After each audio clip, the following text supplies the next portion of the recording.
take my pain, numb my heart, and ease my brain.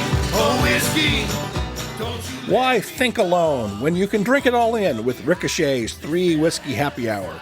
Join your bartenders, Steve Hayward, John Yu, and the international woman of mystery, Lucretia.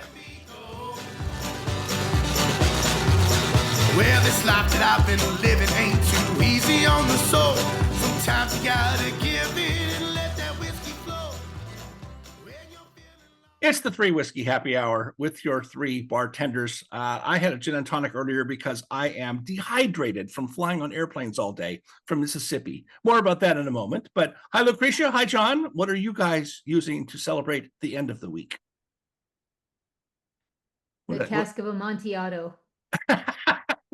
Right. And John, you're still doing a lot of media tonight, so you probably can't enjoy yourself on too TV. much. So, contrary to what people believe, I am not drunk when I'm on TV. Well, but maybe on this podcast, yes. Well, I think I've told the story before of getting advice from a well-known public speaker never to have a drink before you're doing a public appearance. And it was PJ O'Rourke, of all people, right? A man for whom there was no illicit substance he hadn't tried. Right? He was like be smoked. Did he smoke during things and drink? Well, yes, but smoking is different than drinking. He said, "Don't drink before you speak." And he's a guy who hung out with Hunter S. Thompson, right? So it's smoking doesn't do anything to alter your state of mind. Well, wait a minute. Nicotine is good for that. You know that. You were a smoker once. No, not to alter. No. You don't get any kind of. You don't get the effects of inebriation. You don't get hallucinogenic effects. You might get just a little bit of. Why bother then? Why bother? Because first you get a kind of energy. You get at the same time you get calming effects from it. My great story about the priest at Lent who's coming back at 2:00 in the morning in the worst part of Chicago, middle of winter, and some guy sticks a gun at him, says, "Give me your wallet." So he opens up his overcoat and sees the robber sees his collar. And he said, oh, Father, I'm so sorry. I had no idea you were a priest. No, put your wallet back. Put your wallet back. And the priest reaches in for his cigarettes and offers the robber a cigarette, because you're nervous and it calms you down. That's the point. And of course, the punchline is, it's supposedly a true story. The punchline is, oh, no, I gave those up for Lent. Don doesn't get it. I know, of course not. No, even though he went to an Episcopal prep school a million years ago. Don't do Lent. Yeah. All right. Well, a couple. I know, but the point is robber versus smoking. Never mind. If I have to explain it to you, there is research showing that nicotine sharpens your concentration. I think maybe. That's right. Really? Yeah. I think. But it's not something that you feel. Well, okay. I don't know. No. I mean, it's not mind altering is what I'm trying to tell you. You don't get that kind of anything from it. I smoked for a long time. I know this. Yeah. Well, okay. All I know is when I see people smoking, especially Europeans, I said, that just looks so great. I wish it wasn't so bad for you. I know, I do too. Or stunk so much. Yes, right. Yeah. Anybody who's ever watched us on YouTube knows that I have a very hard time keeping my hands still when I talk, and having a cigarette made it very simple. I'm just I think someday we'll look back and say it'd be barbaric. Like we used to take weeds and burn them in our mouths, and for centuries it seems bizarre actually when you think about it. Well, I don't know if I've told the story on our podcast or not. Lucretia, you can tell me, but I remember seeing Alan Bloom at Claremont paired with James Buchanan right after Buchanan had won the Nobel Prize. So here you have the famous Nobel Prize guy and Bloom, the now monster best-selling author. And Bloom was making fun of the Chicago guys. He ran circles around Buchanan on this panel. It was amazing. But it's like 1988, I'm going to say. You could still smoke in the lecture halls in Claremont at that time. And but Buchanan was talking about, Bloom was doing his usual flamboyant routine about, when I was in Chicago, I used to go listen in on these seminars with Milton Friedman and Frank Knight, a really famous guy earlier than that, who Bloom was very close to, and Hayek and all these people. And he says, they always say to me, Bloom, if you're so smart, how come you're not rich? And Bloom pauses, takes a big drag on his cigarette and says, well, I am now. The whole room busts up, right? I highly recommend it to everybody. Waving a cigarette around, ashes flying everywhere. I will was tell you great. that more than once, Steve, I bummed a cigarette in class from Peter Schramm. Oh, I'm sure. Yes, right. Because Schramm could never eat without a cigarette. And sadly, that's partly why he Yeah, I may have know. passed away at And age why I quit 40 68. years ago. So Right, right. yeah. Yeah. Well, a couple of little tchotchkes to show you guys, one just for you and then one for listeners and viewers, all 10 viewers maybe. I got from United Airlines today my official 2 million mile plaque to put up on my shelf. Wow. 2 million flight. This is stupid. I have too many of these things. I can't, I don't like Wow. tchotchkes like this, but it's still nice they sent me this thing. And but more important than that, we've been talking about this, and I did a sample press run of the 3 Whiskey Happy Hour coffee mug. And there it is. Oh, I don't like it. It's too colorful. You don't like it's too colorful. Yeah. Well, it's got the you don't like the black and white. You want black. Well, all right, but I think I'll say this about it. It is it's not a decal, which means it's dishwasher safe. A lot of coffee mugs are decals stuck on and they won't last 10 times in your washing machine. This is actually imprinted on it. And well, I'll tell you what, John, I'm going to post this up and see if we get any orders. I thought we had like a black and white sketch kind of thing. Well, that was for a hat, maybe. That garish multicolored. That's like this multicolored dream coat or something from some bad 70s Broadway musical. Lucretia, whose side are you on here? I mean, what is wrong with John here? This is a great logo. That's fantastic. I don't know if I like it with the red on the inside because it doesn't match, but okay. Anyway, I think it probably doesn't matter. Either you're gonna pick it up because you're like loyal. It's for. I won't send you one then, John. The heck with you. I want there to be some like small secret symbol that only people in the know will understand what. Well, now, okay, I'm toying with that idea too. I mean, we could have more than one. You could have just a little thing that says 3WHH. The people who know, right? And that's like a secret handshake. So, all right. No, you're not. Okay, so you got your 2 million miles. By the way, the U.S. Army awarded me the what's it called? Meritorious Public Service Award for something incredible service to the U.S. Army. And during a government shutdown, this happened. That's important. Yeah, it means actually, you're essential, right? It was very interesting. It was Wednesday. And a lot of all the green suiters there, the salad suiters were obviously there working unpaid, but they had gotten paid on Wednesday. But all of the civilians and the commanding general told me that I said, I can't believe you guys are doing this now. Why didn't you just wait? He says, it's too important. We had to give it to you right away. So anyway, I was trying to share the picture, but it doesn't seem to work with the way you have things set up. So I'll send it to you sometime. No worries, okay. No worries. But anyway, the interesting thing is the medal is like a meritorious service award that a soldier would get. And the way the medal comes to me, I get a nice plaque and everything, but it came in a nice little box with a medal for my, when you see the generals and all of their, one of those, one to go on my dress blues and one to go, I mean, absolutely nothing that I ever, I'm not in the Army, so I don't actually wear Army uniforms, but that's what I got 3 different medals for the purpose of the different uniforms that I don't wear. Anyway, so there you go. Okay. Well, so I thought what we do this week is put off a couple of headlines till later in the show and talk about something that I think is a sensation that may have some legs. And also, I was in Mississippi all week. Let me just say, give a shout out to the University of Mississippi and the Declaration of Independence Center. By the way, many of whom are listeners to our show. They're a fantastic bunch. I had a great time. I gave a lecture series that's going to, I think, become a book soon called Against Mediocrity. That's the working title anyway. Now, Lucretia will mock me right away saying never mind. I won't finish that slur. Anyway, so I wasn't following the news that closely this week. But what has been on my mind for 10 days now is this article by Helen Andrews called The Great Feminization that appeared on Compact. And there's a backstory to this very briefly.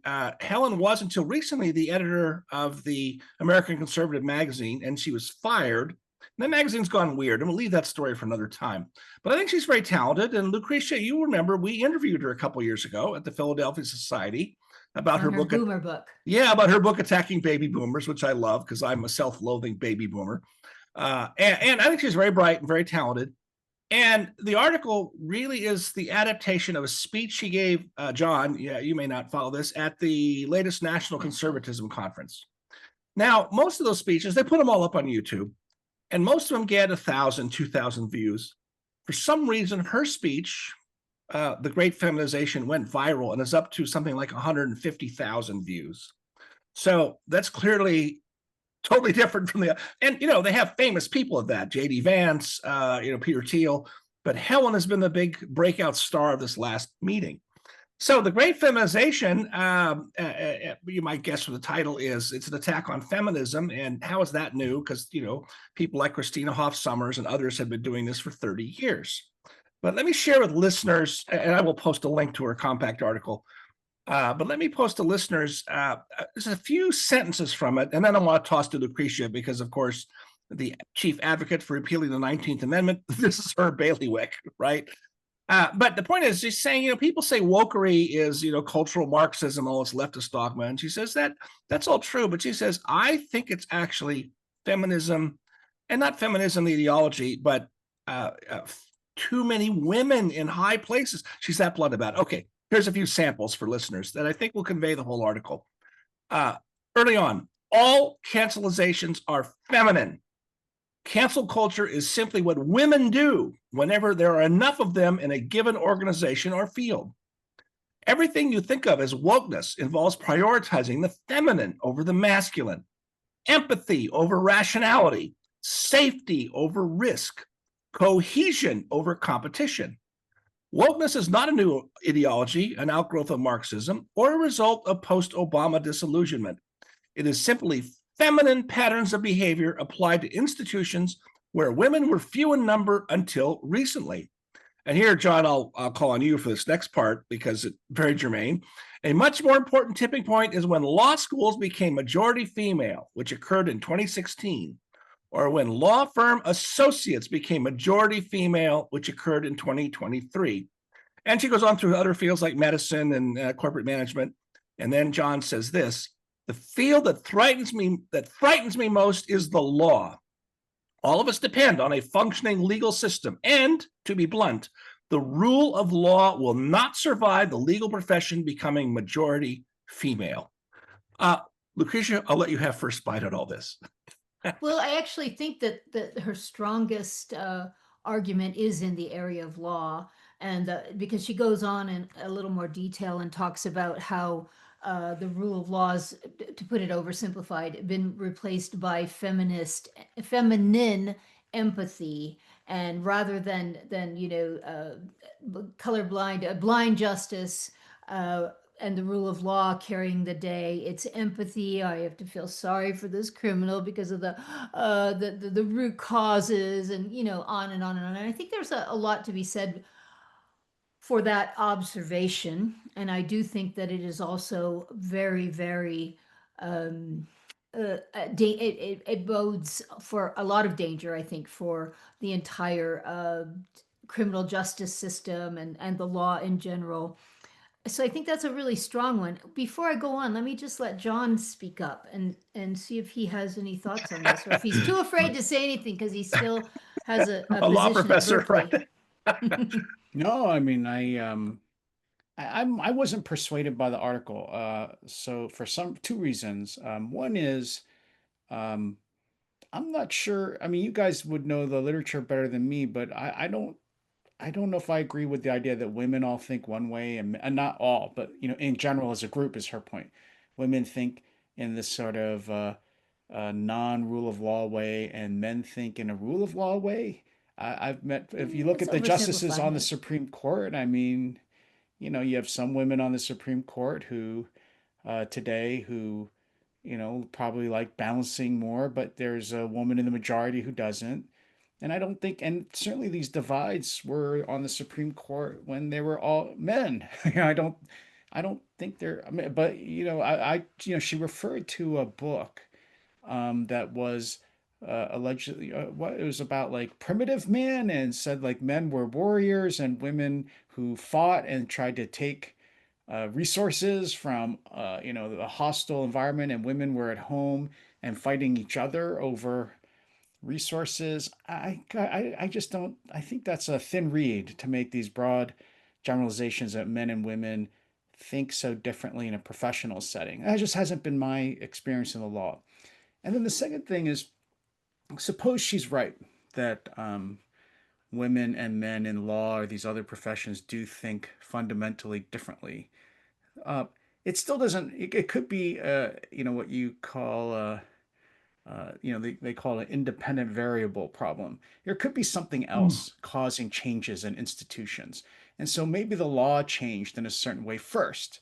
And then women started going into law because the law had changed already because of something else.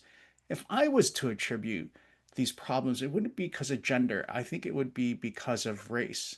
I think it's been this corrupting influence of affirmative action in particular that changed law schools and change the nature of the legal profession, because um, if you are determined that you to have a certain percentage of minorities or any groups in law school, regardless of their relative merits in terms of testing, grades, and so on, then you have to start eliminating grading systems, and you have to make the classroom less tough, because the tougher it is and the more grades you are, then it's going to be more obvious who should be there and who shouldn't. And I think that process is not gender related. I think it's a corrupting effect on that affirmative action and its attack on merit has had in the law. That's what I saw. Not that there were more women in my law school classes that caused a lot of my colleagues, for example, to give up on teaching class in the Socratic method. I still teach class in the Socratic method. I mean, people are shocked when I describe, I call on basically one student for the cases for a whole class, and I ask them questions the whole time. Or people seem shocked. That's the way it was when Yeah, that's the way law school right. was when I graduated. Mm. I don't think it was the presence of women that changed most colleagues to start using the, you know, lazy undergraduate method you two favor, which is just lecturing to the students and going on, and then let them Oh ask some yeah, because you've questions. Oh, been About in so five many of minutes our left. classes. Oh. But I don't necessarily disagree, but I think you're doing the same thing that she's guilty of, which is attributing all of these things to a kind of single uh, causation. And I actually think it goes deeper than that. I think that all of these things are effects causing further effects, but I mean, I think it's that the rule of law was destroyed by, say, what's it called? Critical legal theory, the idea that there is no rationality to the law, that there is, that it's impossible, for instance, for a judge to be uh, either in deciding a case or deciding some kind of appellate issue to be rational and objective and all of those things. It's just impossible. That according to critical legal theory. And once you have conceded that, which of course is an outgrowth itself of progressivism, then it becomes very easy to adopt things like affirmative action and critical race theory and feminist empathy. That part I had to agree with her, whether again it's a cause or an effect. Um, it's one of the reasons why I have a really hard time stomaching women most of the time. There's a few that I can. They're wonderful. Your wife, for instance, Steve, Janice Rogers Brown. There are others, but these touchy feely women who watch the Hallmark channel. oh, The View. The View, yeah. And so there's something to what she's saying. And there's also something to what she's warning against. Again, Steve's going to post this. But when she calls it that it was done by social engineering, that this sort of initiative was feminist initiative was forced on us by social engineering. I think it's kind of the opposite, that social engineering had these goals and feminism was one of the things that helped it get there. um, and but I do think that her analysis of the workplace is not altogether inaccurate. Think about it. You really can't have pinups, and Oh, right. you can't tell dirty jokes. You can't. What you can't do is create an unsafe environment or a hostile workplace. I've told the story many times. When I was a graduate student, more than one professor had a slightly insulting, slightly affectionate, both nickname for me. Usually having to do Trixies, right? They called you Trixie, Trixies. Trixie. Oh, and one called me Bright Eyes. Just things like You mean you could like the never. monkey and like the monkey in the movie? They were like What that's monkey? like not Planet of the Apes. affectionate. You're right. Yeah. Yeah. Okay. Right. That's not affectionate. That's insulting. Well, there might, and I'm sure that in many cases it probably was intended to be insulting. Yeah. My point is that I guess I could have gone crying to the provost or the dean or something and said, "Oh, yeah," but I'm a little tougher than your average female. In case you didn't know that. We were Um, wondering, you were it was an wondering, but open question. but Should I we remember when I should got we to. should we be kicking you off the podcast now if I take our article seriously? Yes, you should. No, because I'm much more on the manly side than our good friend David French is. Oh, I'm coming to I'll come him. back to Yeah. that. Let me come back. Let me give you one other thing. When I was in graduate school at Davis, my PhD advisor, if I was going to get a cup of coffee, would not allow me to bring him a cup of coffee. Oh, is that Larry Peterman? Mm-hmm. Yeah. Why? Okay. Absolutely. Why? Exactly. Why? Because that would have been uh gender, outdated gender roles, and it would have been advancing some notion of female inferiority and blah blah blah. Hmm. And that was 40 years ago, so it's not like this happened yesterday, but it is different. You mentioned Charles Murray earlier. To me, Steve, one of the most amazing things that I heard in person from Charles Murray, again probably 45 years ago, was talking about the legally defining and punishing sexual harassment and all of the difficulties attendant to that, which she talks about as well here too. The idea that females believe everyone who says I've been sexually assaulted has to be believed, et cetera, et cetera. But Charles Murray said something really interesting. He said, there's always been women in the workplace. They've always been subject to the bores Oh, and right. the crude guys, the guys with no class, et cetera, et cetera. What happened in the old days? They didn't go to HR and say, I'm being sexually harassed. They went to Yes. their brother, they went to their father, and the Well, father showed up and punched the guy in the face, and then it was over with. oh yeah, this is sorry, That's I what got to. Charles Murray said. Go ahead, Yeah, Steve. well, I mean, actually, this is what my Well, I mother and don't. mother, Do we really? my mother and my mother-in-law both said the same thing. They didn't have to go to boyfriends or brothers because in my mother's case, she didn't have a brother, just had a sister. My mother was in the workplace, as was my mother-in-law in the late 40s, working for lawyers or something, and they would occasionally get frisky and pinch you on the bottom. And so what they do, you can't run to HR. They slap them, and then it never happened again. Now, I mentioned this. I remember I got in trouble for this 10 years ago when I was at Colorado. And I said, the problem with all these bureaucracies is, if there's some bad behavior at a frat party over the weekend and you run to HR on Monday, that's a bad remedy because then now it becomes a bureaucratic, drawn out thing. I said, women should just slap some guy who's out of line. And I was on an NPR station. That was another mistake I made. The eruption was unbelievable. I had faculty saying, this crazy conservative professor is advocating violence. And my response was, I thought self-defense was a basic principle of Lockean liberalism. Have we lost that completely? Right. But anyway, that's where we are. That was the old remedy and it worked.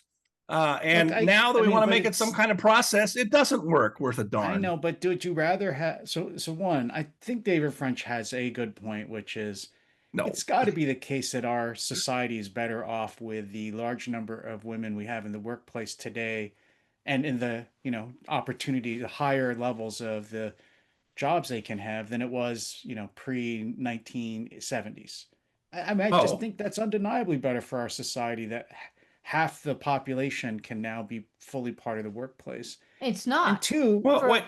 you Well, all don't right. think Go so? ahead. Let Go ahead. Go John ahead. do. Go ahead. Let me Yeah. judge Go John. ahead. Go ahead. enormous under you have You Yep. have underutilized resources in our population. If half the people are going to be subject to discrimination of various kinds, it keeps them out of different jobs. I mean, it's just better. It's more productive for society for everybody to. So that's one. I think he's right about that. Well, I want to hear your counter case. But Yeah. two, if you are going to start having large amounts of women in the workplace, then you are going to have a lot more friction between the sexes.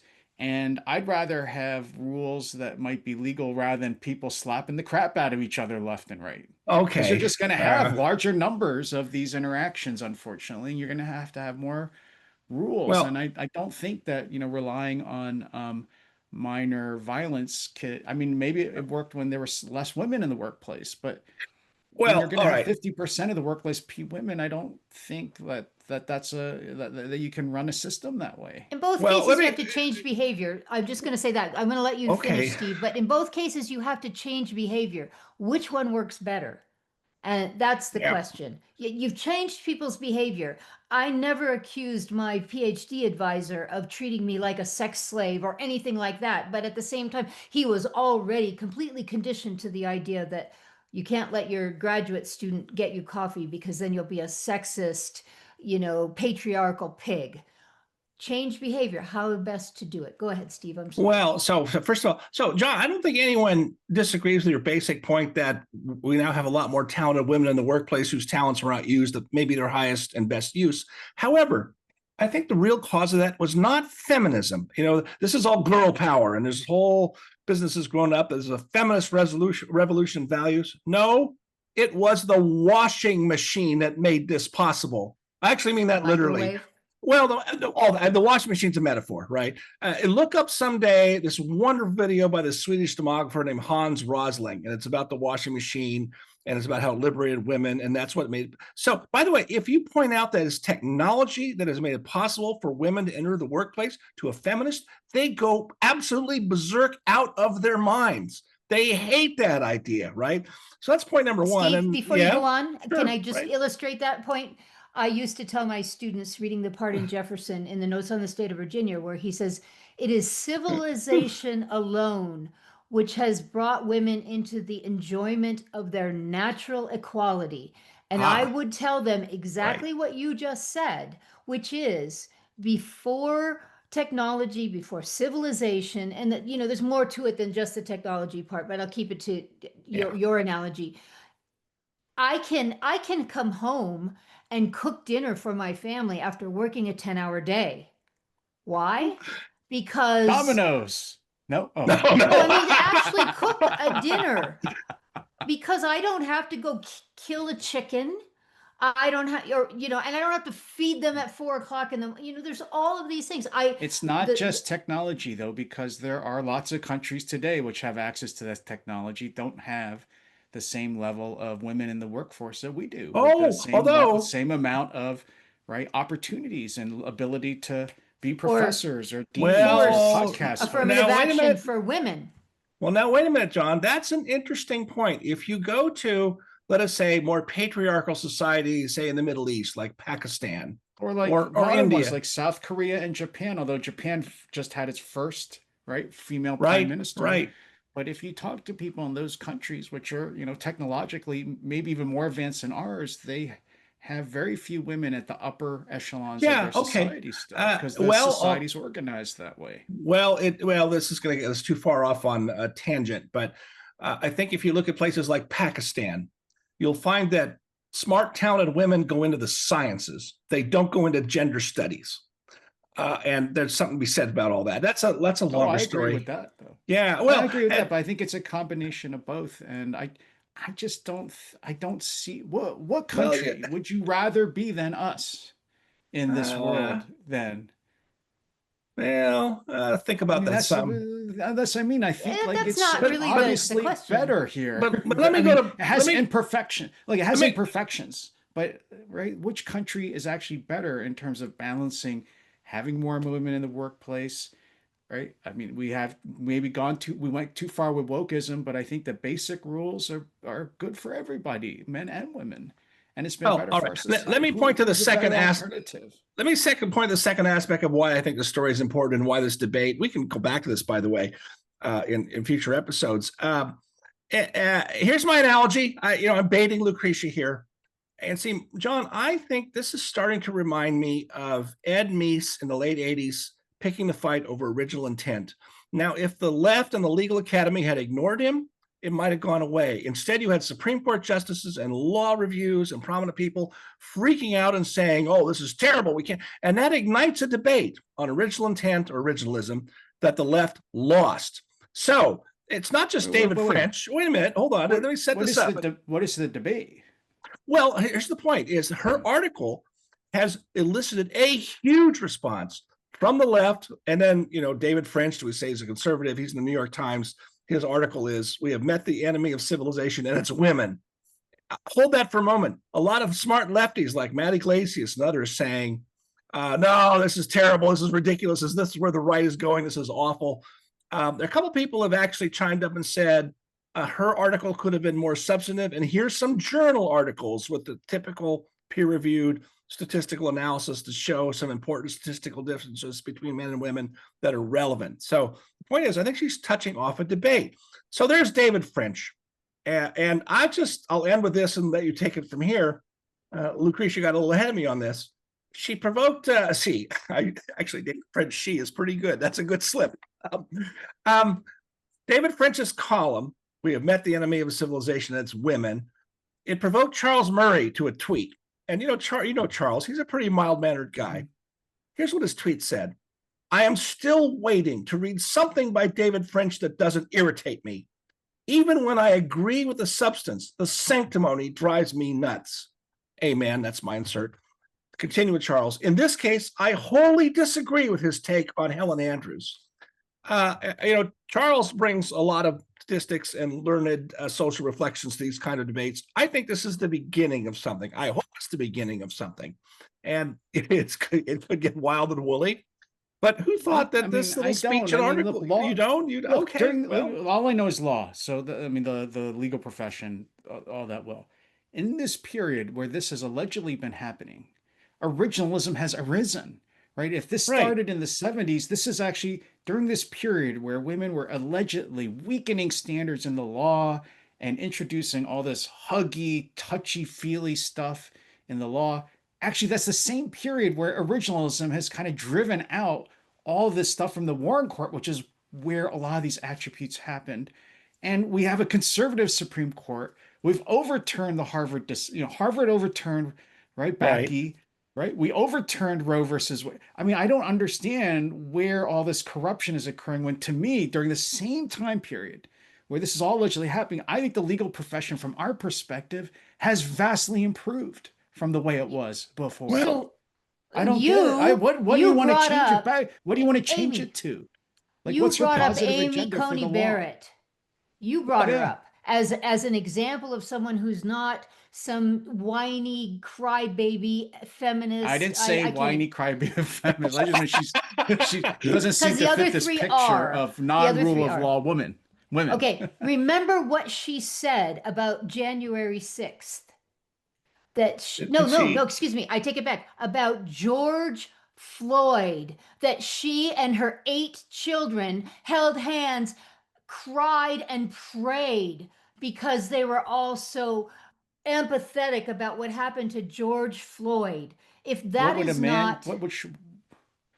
But he was a felon. I'm sorry that a drug addicted felon, violent criminal died an unfortunate death. I would certainly didn't discuss it holding hands with my children and cry about it.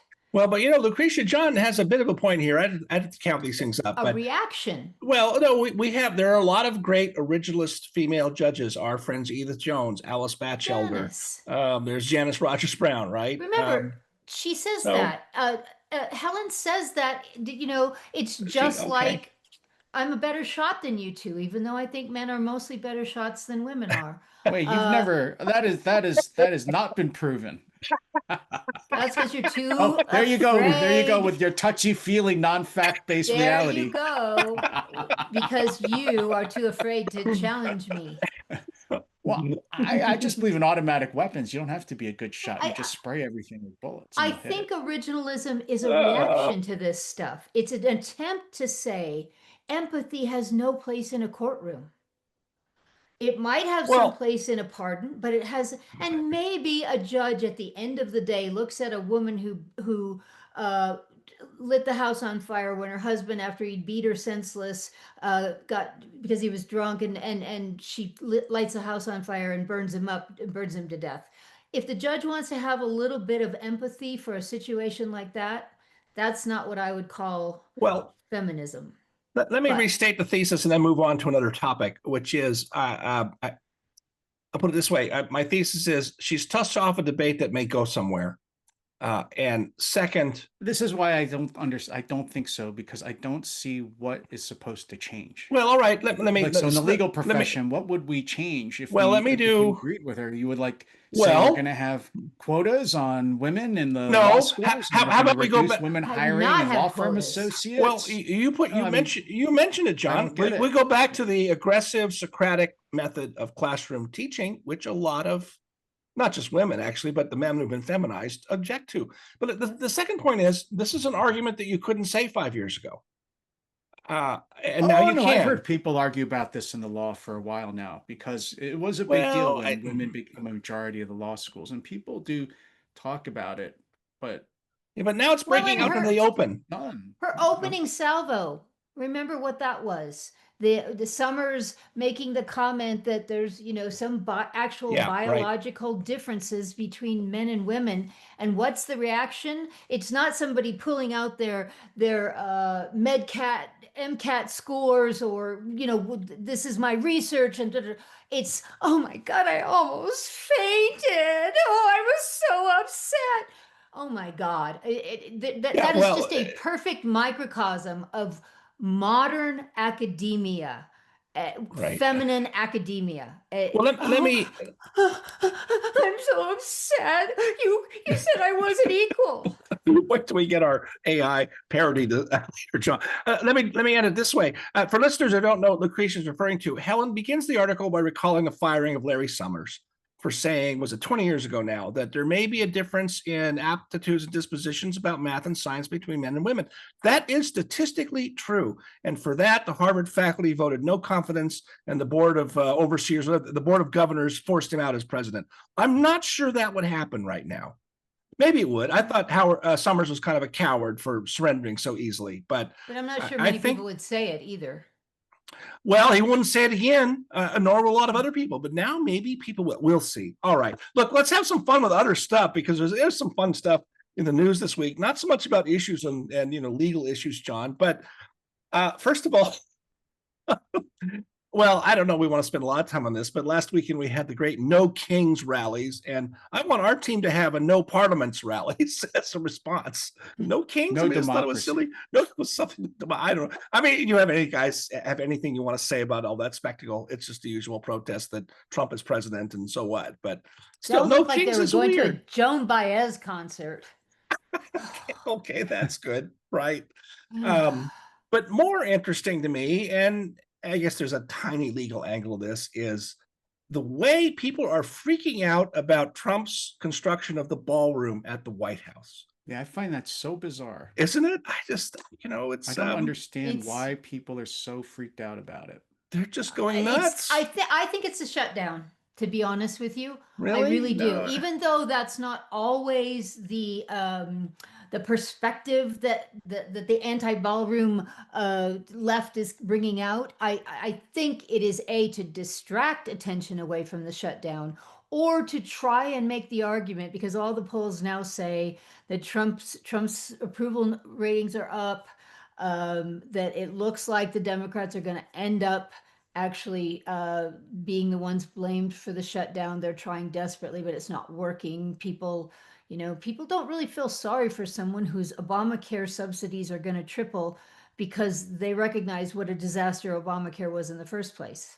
And I think it's because here's what you can do. You can lie about it, as the left always does, and say, oh, in the middle of a shutdown when people aren't getting paid, Trump is spending $200 million on a gold ballroom. I just because he wants to stay in power and he's not leaving in 28 because he's building himself a gold ballroom. And I Me think too. that they're just hoping against, Chelsea Clinton had the unmitigated gall to come out today and say that Trump is desecrating the White House. Yeah. You guys, Really? Really? You don't really? Does she not know what went on? That's great. Yeah, right. Oh my Yeah, that's God. great. Right. what kind And of I a have to bubble do you say, have I to live think in? it Hmm. seems to me a sign of weakness, because if this is the issue of contention on the part of the left, then they're really not prepared to debate policy. Yeah. Right? They just like they're giving. It's almost like a sign like they're giving up if that's the kind of thing they're really making their case on. Is because we're not You're gonna. absolutely right. I think someone said like after it's finished, no one's gonna remember. It'll Yeah. probably look much better. It's a Not much only that, but more for God's functional White sakes, House. Yeah, how many times has the White House been renovated? Yeah. A lot. This many Right. may Yeah. be the times. I mean, first time, those if I'm wings not weren't there mistaken. before. Right, Yeah. the Yeah. East Wing's Right. only been there since the 40s. Yeah. This may be the first time where the entire thing was financed by private donors, including Trump himself. Yeah. It's only $200 million. If you're a billionaire, it's not that big of a deal. By the You way, know, there was a billionaire I who I think have to it's just like as usual, they're getting ripped off by the contractors. I mean, I could do it for 10 million. Come on, how's it don't get ahead of 250 my million? Babylon Bees, John. Jeez, wow. well, I mean, I mean, just give that to Marco Rubio to do too. I won't right now go through the reasons why, but there's actually a good logic for needing a bigger event space at the White House for Oh state yeah, it dinners and totally other makes things. sense. And Trump's absolutely right about that. I bet other people thought so too. They've improvised by putting tents, but if the grass is wet, the women's high heels. It's just a big problem. And It's awful. yeah, and Security's much more difficult. correct. That's right. Yeah. I mean, Yeah, all of that. I did 20 years ago get to go to a state dinner, and they're pretty small, intimate affairs because the White House facilities are not big enough to have big crowds. And sometimes you want bigger crowds for those things. So, okay. Well, all right. So that's kind of silly to watch the intensity of it. I think he's just doing it because of the former Doge employee that got beat up, and he needs a place to fit everything. I'll just leave it at that. Well, I do. As one of you just said something significant, which is, look, all the polls show that the Democrats' strongest issue is healthcare. They kind of own that issue. And maybe it's true that Obamacare premiums will go way up without extending the Biden subsidies that were reckless to begin with. I think I'm being a policy wonk here. I think Republicans are missing a major opportunity and or responsibility to go on the attack and say Obamacare has failed. We need to start over again and have real reform. Absolutely. But I've always had this will sound, Lucretia, like agree. something John might say, which is I've long thought for years, just the way politics falls out for decades. And let me finish both parties here, that only Republicans can fix healthcare because they're the party that is more competent with all the market-based logic you would need to have a real healthcare marketplace. Okay, that's if Democrats will let them. Right. And that's a big problem with our gridlock in politics. The reverse is also true. Only Democrats can fix entitlements like Medicare and Social Security if they want to, which I'm not sure they do, and if Republicans will let them, because Republicans will be against, well, in the case of Medicare, tax increases, because the Medicare tax has always been too low from the very beginning. And it's okay. I'll just stop there and say that to me has always been the political landscape of these things. And Republicans ought to go first and say, we want to fix healthcare. Are you with us or not? And then you blame the Democrats for blocking healthcare reform that would work. I will say one more thing to annoy Lucretia. The guy who actually had the right idea on this was John McCain in 2008, except it wasn't his idea and he never could explain it because he got it from Douglas Holtz-Eakin, a very competent policy wonk. But we ought to go back to that. And I'll stop there because it gets wonky. But anyway, So, I think Republicans can are I missing just- a huge opportunity right now. I Go read ahead. something interesting this morning to take what you said a step further, and this was the premise of the article. It was a real clear investigations kind of thing, but it was about how MAHA, Make America Healthy Yeah, Again, all right. was the key to Republicans maintaining the House in 2026 and perhaps the Senate, and that if they could get Republicans in congressional districts to embrace Maha. Do people say Maha? Yeah. Okay, Well, some do, Maha. right? Okay, the same way that Trump and has embraced it, because the Maha moms out there are the new soccer moms, and that this particular it's not monolithic in what Maha means, but some skepticism about vaccines, overdoing vaccines, artificial ingredients in foods, junk foods, overprocessed foods, lack of exercise, too many medicines for made up conditions, all of those things, pesticides growing in the food.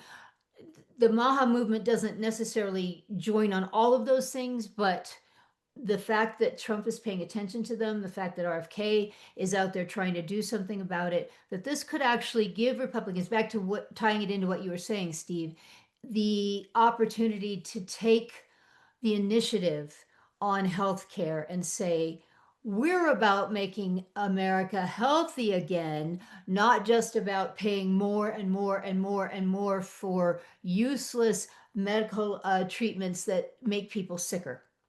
And so it was an interesting perspective. I don't know. There's a lot more subtlety to it than what I just gave it.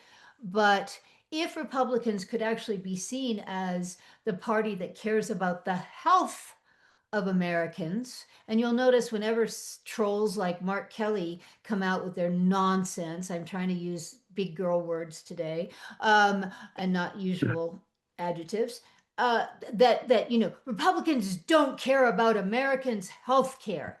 Yeah, this isn't about health care at all. It's about more money to those medical health insurance companies who drew up Obamacare in the first place, got exactly what they wanted with it. They want more money to insure Americans. It's not about healthcare. Nobody's getting any less sick because of Obamacare these days. And if Republicans would just run with that, they could abolish Obamacare. John was shaking his head, yes, that needs to be done. And they could actually figure out ways to make America healthy. So there. Hmm. It was okay Maybe. for I me. agree. There's an interesting study out, right, that showed, not by any partisan people, but just scholars who showed that all that increased in spending and Obamacare didn't improve health outcomes. Yeah. So Yeah. we've wasted trillions Worse. of dollars. Yeah. And Yep. the money that's at stake with the lockdown is just extra subsidies going beyond Obamacare that were just to be short term because of COVID. Yeah. And right there, I don't know what I think of. I mean, I don't really trust Robert Kennedy and the Maha stuff, but that's, I think, independent of. Can't we just go to the American people and just say this has been a policy failure, wasted trillions of dollars? And I think the political support is there. Remember that Trump only came within one vote in the Senate of John getting Obamacare McCain. overruled, thanks to Yeah. John McCain. Right. And who was Unfortunately, that vote? Right. yeah, Yes. Yeah. yeah. But I mean, at least in 20, right? That's 2017 and 18, you had just one vote short of a supermajority to get rid of Obamacare. Um, Yeah. Yeah. it's just, but unfortunately, it's like those other entitlement programs. Once the middle class is getting subsidized with these government benefits, it's hard to uproot them. I mean, isn't there like studies which say there's only like one or two tiny programs, entitlement programs, that have ever been undone by Congress? Every time Congress Yeah. creates ones, it just gets everyone addicted to Right. free stuff, which is not free.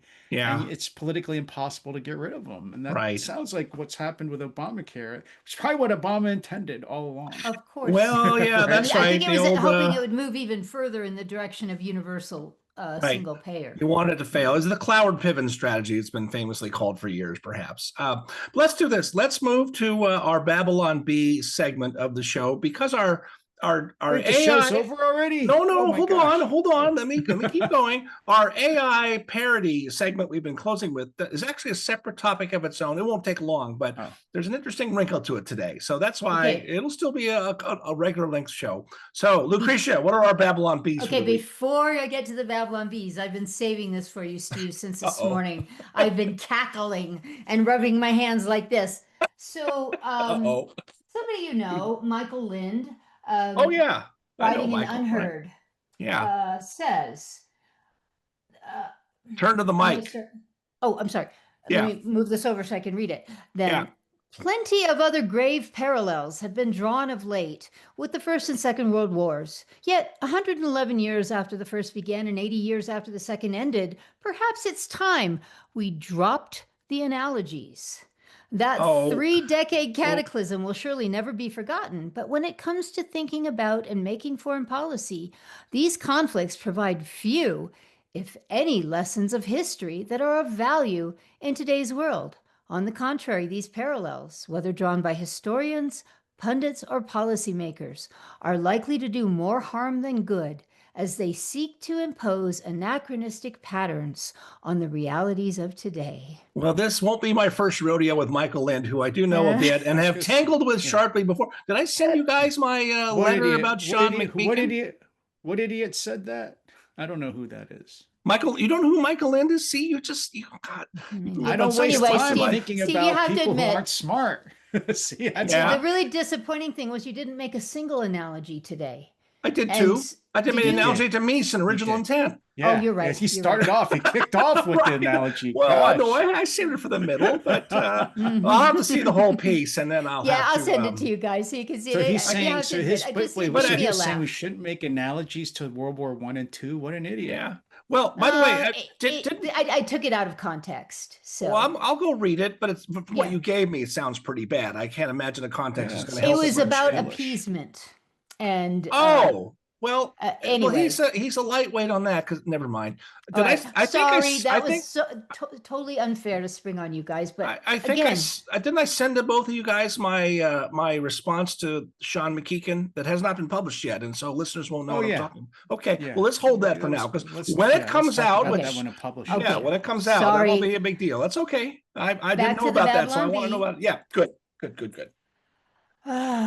Next, No Kings protest to end by 4 p.m. so everyone can get home in time for Matlock. This is my personal favorite. Worse and worse. Plattner also has a Nickelback tattoo. Oh, Context for I that, don't know what Steve? Nickel- yeah. Well, he's the guy running for the Senate in Maine, a Democrat who I apparently don't know has what a the Nickelback tattoo. I mean, I get that Well, he has Nazi tattoos. yeah. Well, he's running for the Senate as a It's a Democrat in meme. Maine, and he has a Nazi tattoo. And Nickelback, John, is yet another of the many blank spots in your cultural knowledge. But we'll let that go for now. It's a meme You know, you that can't the, put. like You don't the have worst space for music everything ever. upstairs. You got to prioritize. That's true. The I Louvre mean, you got announces. so much stuff going on about Taylor Swift upstairs, Steve. You have time to think about important stuff. The Louvre announces they have installed a Ring camera. That's good. I thought you'd like Right. that. That's good. Trump. Oh, sorry. White House construction crew finds 1,357 more cocaine stashes. Right. Democrats enjoy their favorite pastime of holding all-white rallies.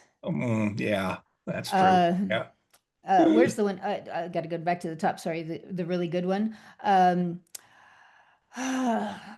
Shoot, it was. Sorry, I've lost it. But it's basically Trump is stopping deportations until the ballroom is constructed.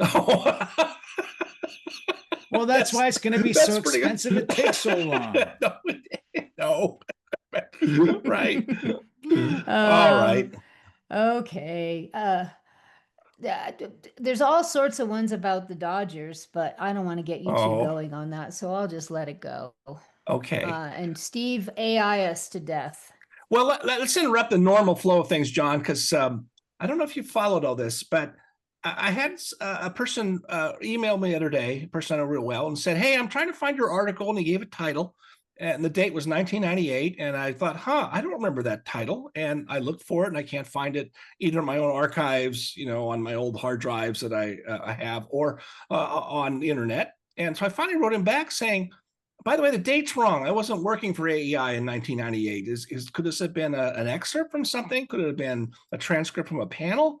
He says, "Oh, no, it came up in an AI search for your work on the environment." I thought, oh, in other words, another AI, not fabrication, but invention. So as you know, John, there have been these several instances lately of judicial opinions at state courts usually that got out with phony case citations, cases that don't exist. And just in the last few days, I've heard or seen on Twitter and elsewhere, several law professors, people you and I know, and Lucretia know, who said, I keep hearing about a lot of review articles I've written that I've never written that AI have generated. So there's something going badly wrong here with all this AI stuff. That's all. Some of these scholars are probably doing better, or probably better off with this mistake because their productivity would go way up. Well, that's right. It might be You know better what that's quality, called, but Steve, right? what? It's called hallucinations. Well, there, though that's That, I mean, that's the actual Yeah. technical term when AI Really? produces, when it makes something up that doesn't exist, which is actually, I mean, they're getting a little bit better over time, but Yeah. they're called hallucinations when you have Yeah. faulty Okay. facts, faulty whatever it might be. Right. Okay. Well, that's kind of prefaced to saying that I asked this week Grok. I moved on from ChatGPT to Grok, and the prompt was produce a satire of Lucretia in the style of Three Whiskey Happy Hour. And what it produced was really pretty boring and not very good at all. But it gave a note. And it said An this. insult. Well, no, wait. There's it rescued itself when I gave it a different prompt. So stay tuned. Okay. But it's saying the note. This will convey some of it. Note: this satirical article is written in the style of Lucretia, the sharp-tongued, quick-witted persona from the Three Whiskey Happy Hour podcast, known for her biting humor and unapologetic takes. Well, all that's true, but kind of uninspiring. So then I went back and said, not satire, produce a parody in the style of Lucretia in the Three Whiskey Happy Hour, and it produced a transcript of an actual podcast, and it's a lot better. I'll just give you two samples from it, and I'm jumping in right in the middle. Lucretia: oh, Steve, you're darn right, I'm itching, and it's not just because John's wearing that hideous tie again. Seriously, John, did you pick that out of a law school lost and found? I would never say that. Well, and the subject was about You it. said that about Steve's ties, but not my ties. Well, but then the made-up subject was a proposed Department of Meme Regulation, and says, so John, now hold on, Lucretia. The legal argument here is that memes can be a form of speech, and regulating them could fall under the Commerce Clause or national security. Misinformation, foreign interference. Lucretia: oh, spare me the law review lecture, John. Okay, so it goes on like that. It's pretty good, I think. It's and then again, the notes Not on this, bad. the show notes. This one's a better one, right? So it is tone, content, something else, style. Tone: Lucretia's style is bold, sarcastic, and unafraid to take swings at both her co-hosts and her targets. She is quick with a quip, but grounds her rants in deep skepticism of government overreach and a love for individual liberty. So Aww. I kind of like all that. Steve, you never actually, Not because bad. it's not bad, but you didn't include it because you weren't going to be there when we had our, no. It's okay. I'm not trying to insult you. I'm really not. I had AI produce a short Whiskey Right. Happy Hour between John and me. I remember, right? And His it babies. was, Yeah, as the kids. but before that, I actually had the transcript produced, and the transcript was based upon the question of John and me discussing whether or not Trump should go ahead and make South America the 52nd state, Right. because we were going to be going to a conference with our friends from Latin America and South America, and it's actually quite funny. So maybe you should put that one in at the bottom too, Steve, if I can find it again and send it to you. Okay. It's Well, very anyway, funny. John, I think we will wrap there and let you go find a tie from the Lost and Found in Law School for your TV. I know where did I get that from? I mean, I would never say that, John. You're excellent. Pick which one I'm going to wear on TV tonight. Which one looks? Those are actually one of them. This one does look like it was from the Lost and Found. That's the one Steve would probably wear. That is a good Actually, tie. Steve wears like weird stuff, like yellow shirts and orange ties. Like Steve does. I can't go down yellow. that route. Do you know what I used to do? We're going on too long here. I used to buy a box of 50 ties on like eBay or somewhere for like $15. And I'd get a box of ties and I'd throw out 45 of them, but 5 of them would be pretty good. And that's how I acquired the very few Donald Trump ties that I have. Mr. Steve, Lucretia. why don't you just do that for everything? Why don't you just buy like, you can't, like 50 oranges and throw them all 45 of them out? Mr. Lucretia like hit that moment in dollar life where he store. said, "I'm never wearing a tie again." Mr. Brooks Brothers threw away or gave away almost all of his ties. He kept two. Oh, I would take some of those ties. See, Oh. that's Yeah, just, they, you know, I don't know. Some of them were Jerry, Grateful Dead, Jerry, Jerry Garcia ties. Hey, those Jerry are good Garcia ties. Yeah, they're nice. They're very I nice. have a And bunch of they're those. not good But no, ties, wait, Steve. the They two are that he too. kept, You are banned from two- tie wearing. that he kept were both Trump ties, Right. which he's Oh been my wearing for God. years. Trump's So- ties are so ugly. I mean, come on. They're Oh, red God, and this they're is awful. blue. How can Yeah. they be ugly? But they're like they shine. They're shiny. They're clearly not made They're of silk. silk. They're All right, silk you ties. guys, it's time for Okay. us to say goodbye to our Goodbye, long-suffering everyone. listeners. Thanks for joining us. It was See a lot of everybody fun. next week. Have fun, John. See ya. Bye, everybody. Bye.